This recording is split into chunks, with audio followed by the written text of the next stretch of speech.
Mesdames, Messieurs, bonsoir. Du nouveau dans le code pénal, les contours administratifs, méthodologiques et logistiques sont définis pour activer la loi 43-22 relative aux peines alternatives. Une prouesse, car le texte a été publié au bulletin officiel seulement en août dernier. D'abord, qu'est-ce qu'une peine alternative? Eh bien, dans le texte législatif, les peines alternatives sont prononcées à la place des peines privatives de liberté pour les délits dont la peine encourue n'excède pas 5 ans d'emprisonnement, sachant qu'aucune peine alternative n'est prévue en cas de récidive.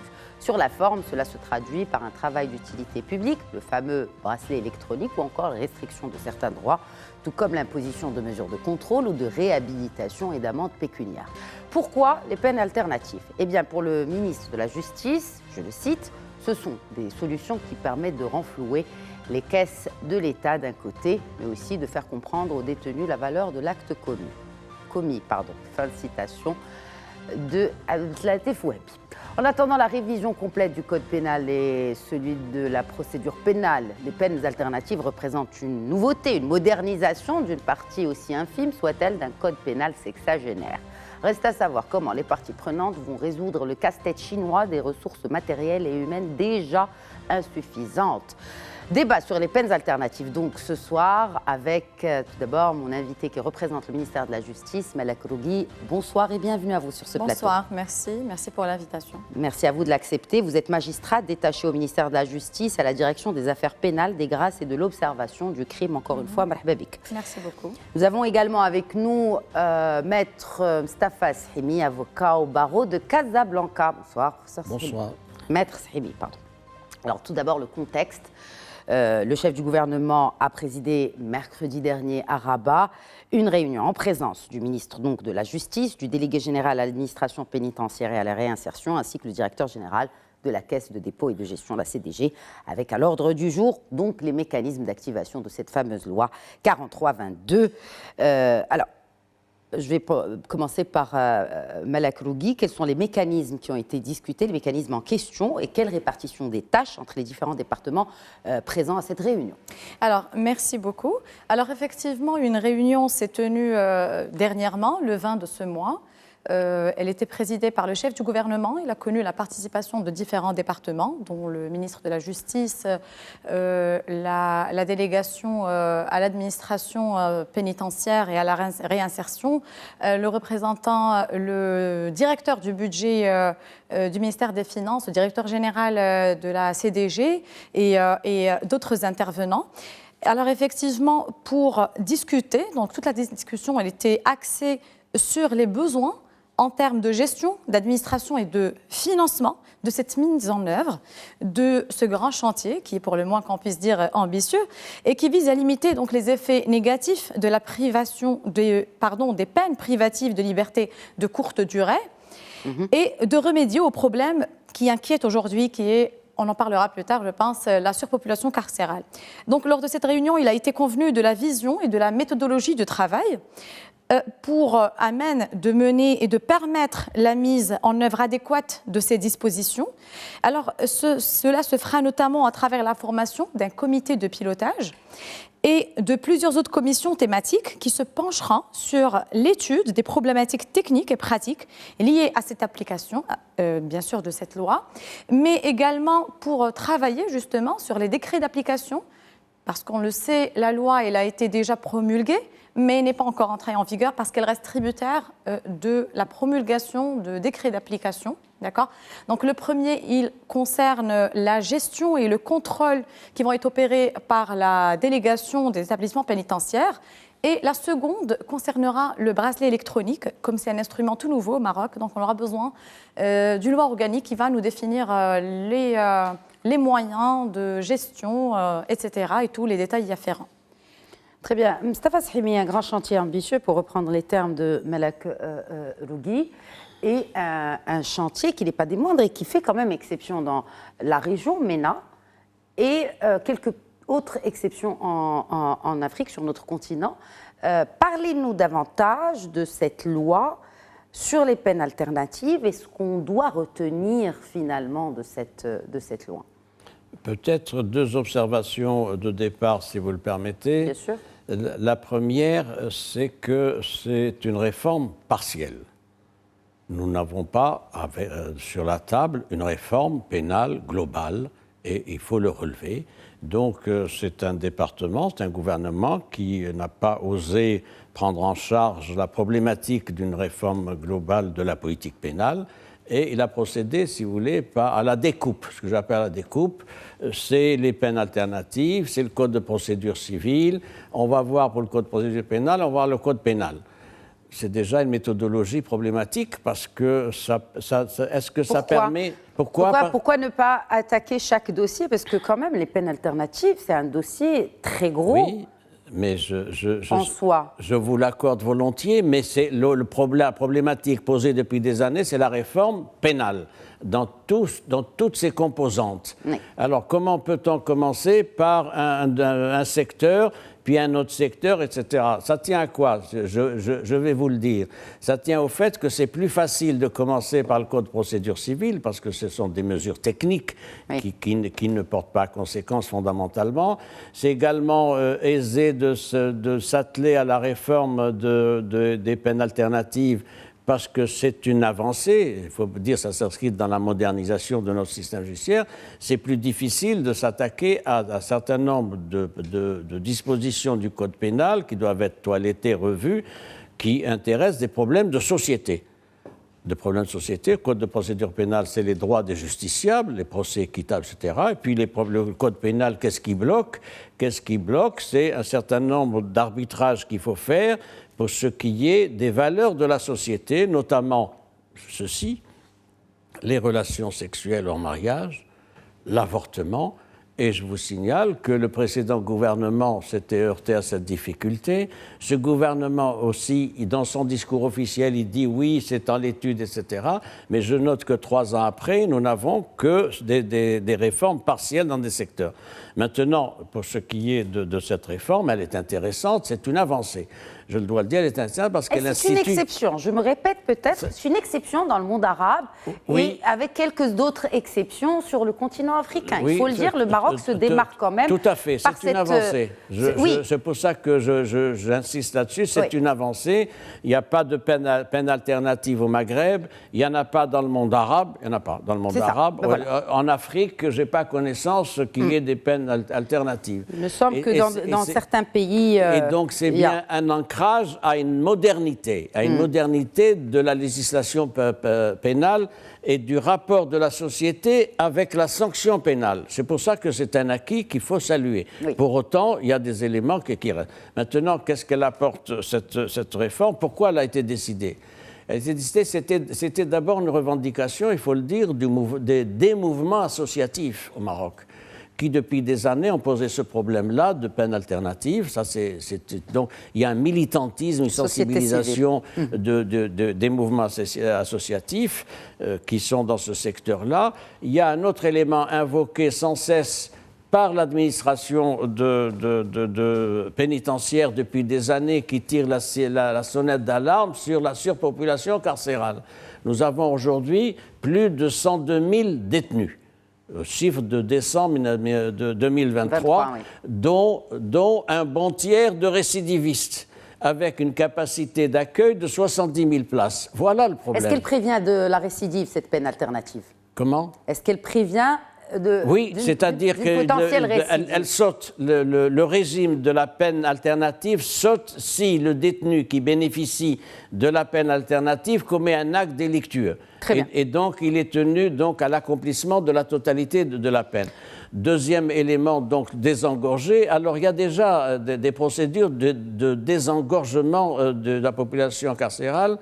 Je vais vous surprendre, c'est quoi? C'est les amnisties royales. Oui. Il y a des amnisties royales qui interviennent, il y en a 4-5 dans l'année, notamment des fêtes religieuses, des fêtes nationales, etc. Ça donne un volant de libérables de 4 000 environ, 4 000 en moyenne. C'est un élément. Mais il faut bien arriver à cette situation-là. Je vous signale qu'on a 102 000 détenus, je vous l'ai dit, pour 70 000 places disponibles. Je vous signale que la France, pays démocratique s'il en fut, a 78 000 détenus pour une population pratiquement le double du Maroc, 68 millions de... Donc il y a là un gros problème. Parce que la France a adopté justement cette loi sur les peines alternatives il y a un peu plus de 15 ans. Il y a un autre problème qui intéresse la société, me semble-t-il, c'est le fait que la société est attachée à ce qu'il y ait une peine carcérale en cas de délit ou de crime. C'est culturel, c'est un problème culturel et dans la psychologie collective, comment ? C'est un travail à faire. Oui, c'est un travail de sensibilisation à faire. Nous avons une société qui fonctionne comme ça. Vous avez fauté, il y a un délit, il y a un crime, c'est la prison. Et donc c'est un problème d'éducation. Maître Srimi, on veut parler dans le détail vraiment de ces peines alternatives. D'accord, donc ce serait une solution efficace au problème de la surpopulation carcérale. Mais qui est concerné, Madame Krougui ? Alors, les personnes concernées par, je rebondirai plus tard peut-être sur les soubassements de la loi. Oui, alors, juste pour les soubassements de la loi 43-22, alors justement, ça vient effectivement aussi derrière. Il y a la société civile par le biais des associations dont vous avez parlé. Mais il y a aussi... il y a eu peu de participation de la société civile, si vous le permettez. Mais il y avait également... un plaidoyer de la société civile, en tout cas. Il y avait également les directives... Pardon ? Il y avait le plaidoyer de la société civile en faveur de ces peines alternatives. Voilà, tout à fait. Et il y avait aussi les directives royales de Sa Majesté à l'occasion, dans son discours, à l'occasion de la 56e commémoration de la Révolution du roi et du peuple en 2009. C'était un appel explicite à revoir la justice pénale et à user justement de peines alternatives. C'était il y a 15 ans. Mieux vaut tard que jamais. Ça vous montre la lenteur de la gouvernance des politiques publiques. Il faut le relever. Après, vous avez la loi qui a été basée sur une approche fortement participative de tous les secteurs concernés, de près ou de loin, ce qui a donné lieu à la mouture actuelle.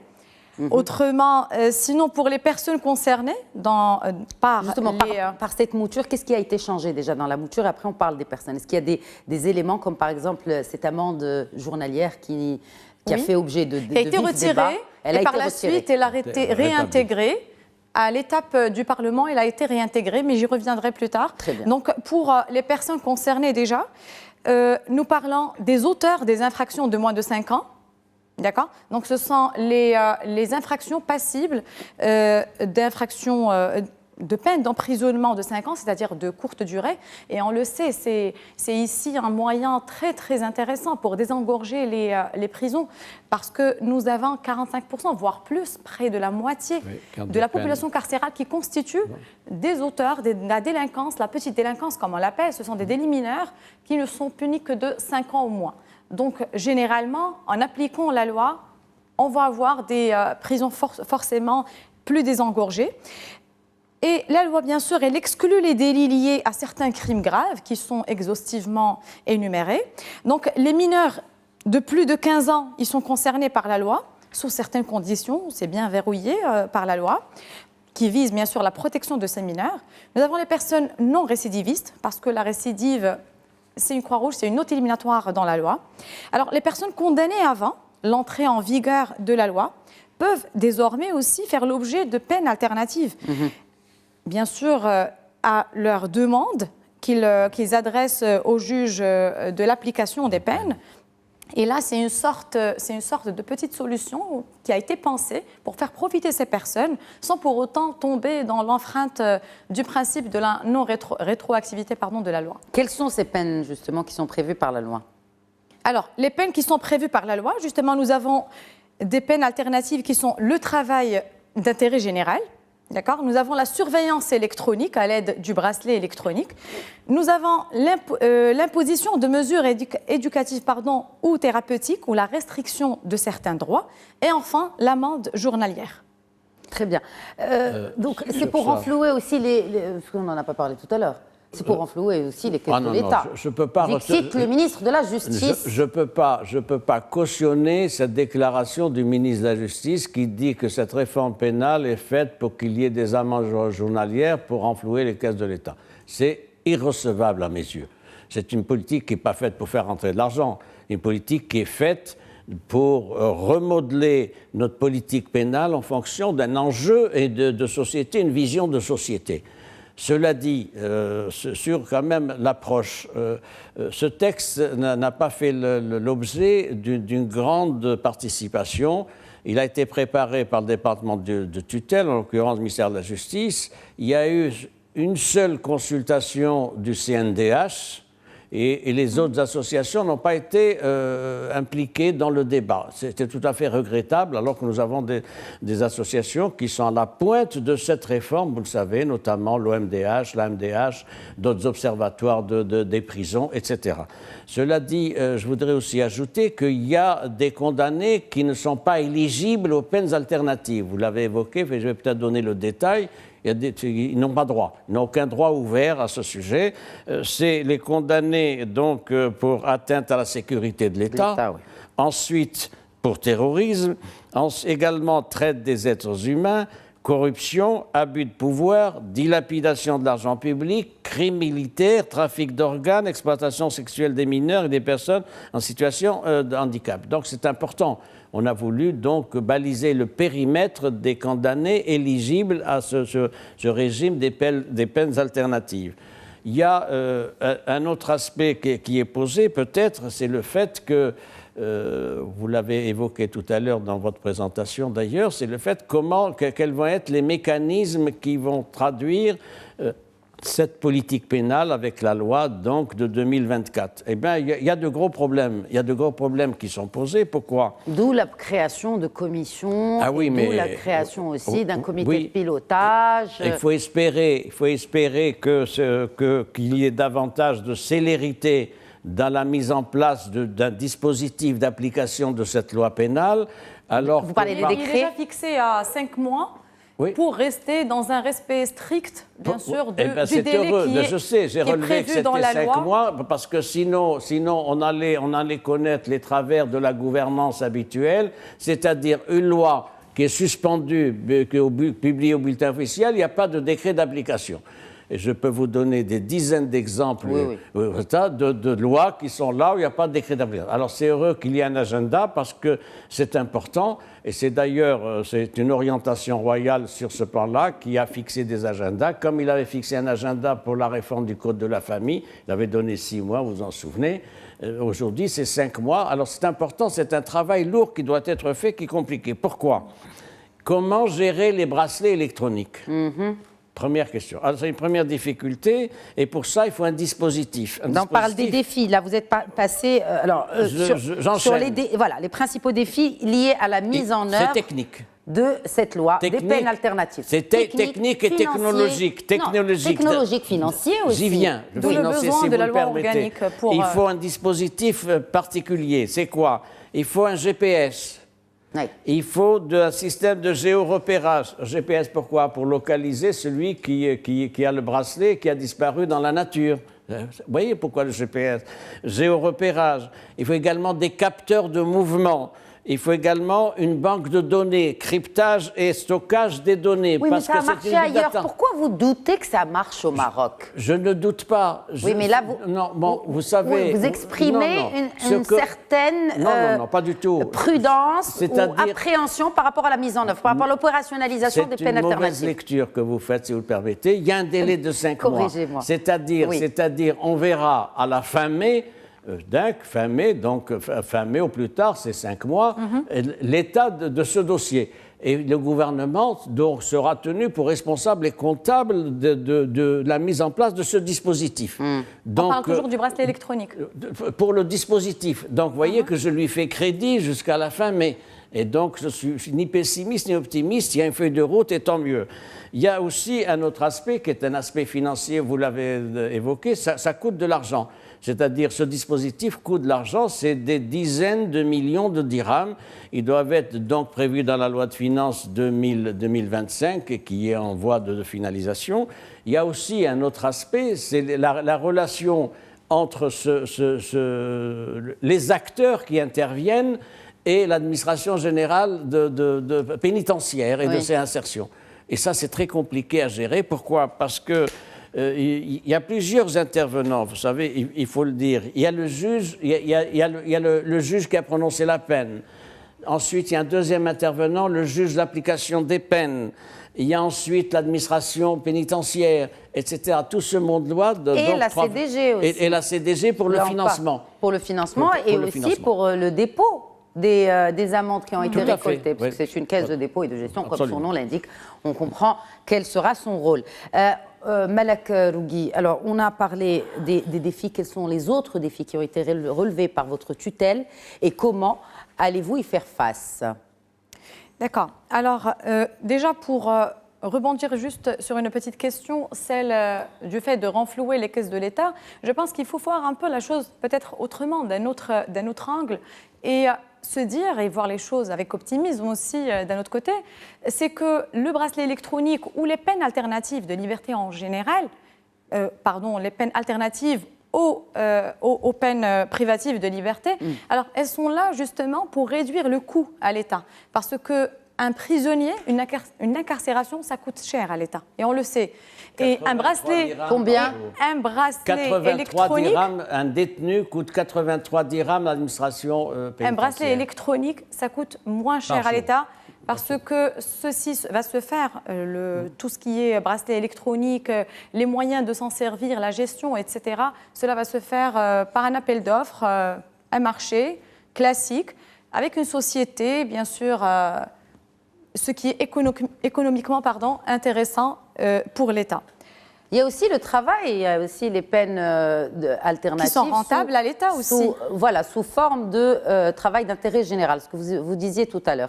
Donc ça peut, comme ce qui se fait ailleurs, construire des routes. C'est la première catégorie de peines alternatives, il y en a 4. Oui. Il y a 4 régimes de peines alternatives. Premier régime, c'est les travaux d'intérêt général. Donc, dans une collectivité, dans une commune, dans une administration, etc.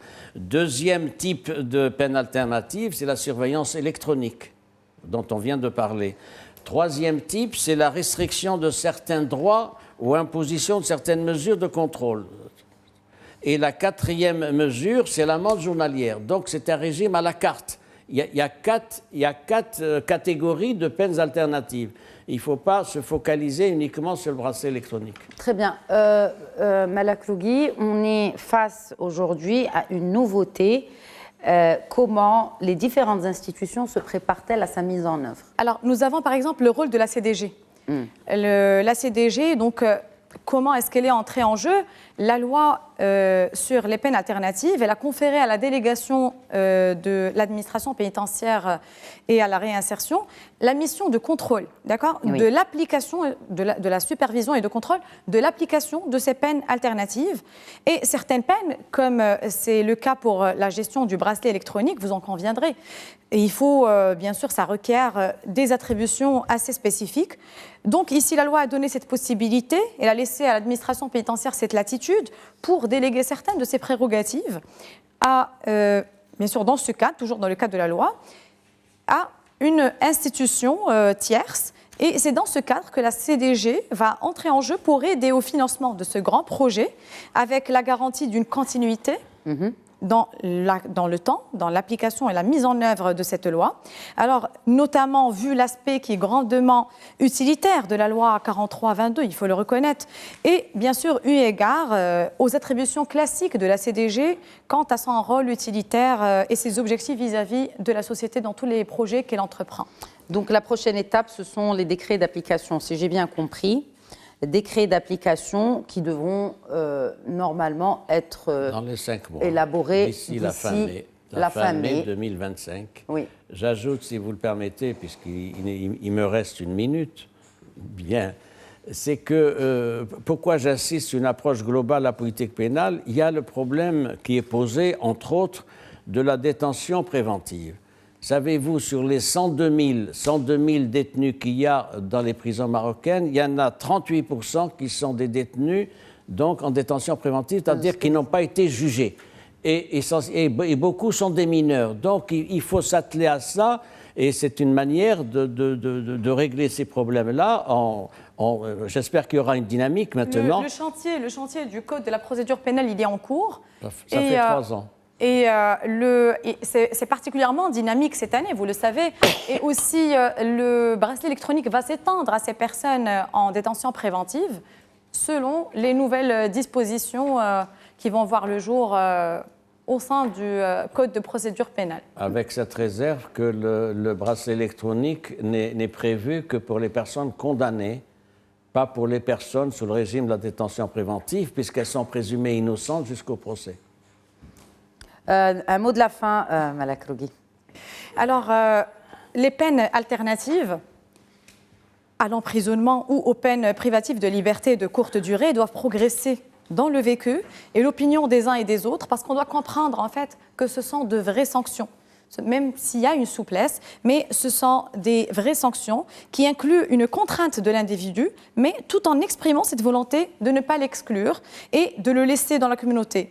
Donc, elle constitue sans doute une avancée majeure et dans la modernisation de la politique pénale, à condition qu'elle soit mise en œuvre, bien sûr avec rigueur et équité. Ils incarnent une justice nouvelle qui est efficace, directe, humaine et adaptée aux défis contemporains. Et leur succès, bien sûr, il dépendra de l'adhésion collective et les limites, elles seront révélées, bien entendu, par la pratique. Et à ce moment-là, la politique pénale réagira en conséquence, puisque c'est une politique qui est en perpétuelle mouvance. Merci beaucoup, Malak Rougui. Je rappelle que vous êtes magistrat détaché au ministère de la Justice, à la direction des affaires pénales, des grâces et de l'observation du crime. Merci à vous également, Maître Moustapha Serimi, avocat au barreau de Casablanca. Merci de nous avoir suivis. Très bonne soirée.